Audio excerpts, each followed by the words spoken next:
आप पूरा डॉक्यूमेंट्स के साथ हमसे मिलें, जो हमसे बन पड़ेगा हम भरपूर मदद करेंगे।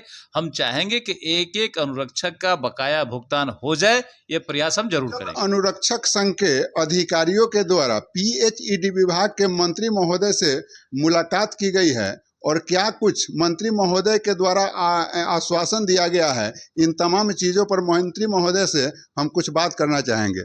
हजूर, नलजल अनुरक्षक जो आपसे मुलाकात किए हैं अपनी समस्याओं के लिए, उस पर आपका क्या आश्वासन है? देखिए, अनुरक्षक का समस्या हम अभी सुने हैं। हम प्रयास कर रहे हैं कि इनके समस्या का समाधान हो। एक्चुअली 2 हिसाब से काम हुआ है। पंचायती राज के द्वारा काम हुआ है और पीएचडी के द्वारा काम हुआ है। जो पीएचडी के द्वारा काम हुआ है उसमें संवेदक रखे हैं लोगों को।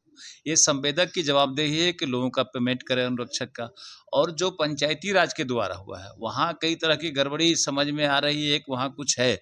तो जब तक वहाँ से सारा पेपर हमारे पास नहीं आ जाता है, पूरा क्लियर निर्देश नहीं आ जाता है, तब तक हम लोग अभी कुछ करने की स्थिति में नहीं है।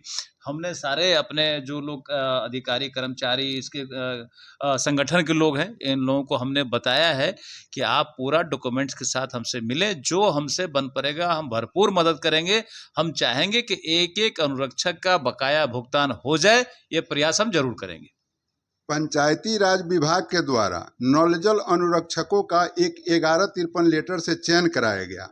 आज तक पीएचईडी विभाग में आने के बावजूद भी नलजल अनुरक्षक वही काम कर रहे हैं जो 1153 से चयनित हैं, लेकिन आज तक नलजल अनुरक्षकों का पेमेंट नहीं हुआ है।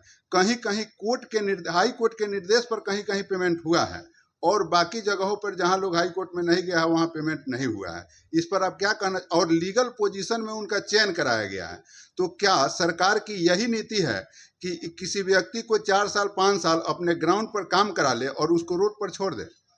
देखिए, अगर लीगल वे में चयन किया गया है तो हम पेपर मांगे हैं। सारा पेपर लेकर के लोग मिलेंगे तो हम निश्चित रूप से देखेंगे कि इसमें क्या किया जा सकता है। अभी तक हम लोगों को पूरी तरह हैंडओवर नहीं हुआ है। जब तक पूरी तरह हैंडओवर नहीं हो जाता है, जब तक उधर से सारा लीगल पेपर हमारे पास नहीं आता है कि इसमें क्या करना है, किनको पेमेंट करना है, किनको नहीं पेमेंट करना है, कितनी गड़बड़ी है, कैसे ठीक करना है, जो गड़बड़ियां हैं उसको ठीक भी करना है। तो जब तक पूरी तरह हैंडओवर नहीं होता है तब तक हम लोग अभी कुछ करने की स्थिति में नहीं है। भरोसा है कि बहुत जल्द हैंडओवर हो जाएगा। जब हैंडओवर हो जाएगा, सारा चिट्ठी हमारे पास आ जाएगा, कि निर्देश आ जाएगा कि क्या क्या करना है, तो उस हिसाब से हम लोग उस पर कार्रवाई करेंगे। चर्चा यह चल रही है कि पिछले 1 साल का, जैसे 23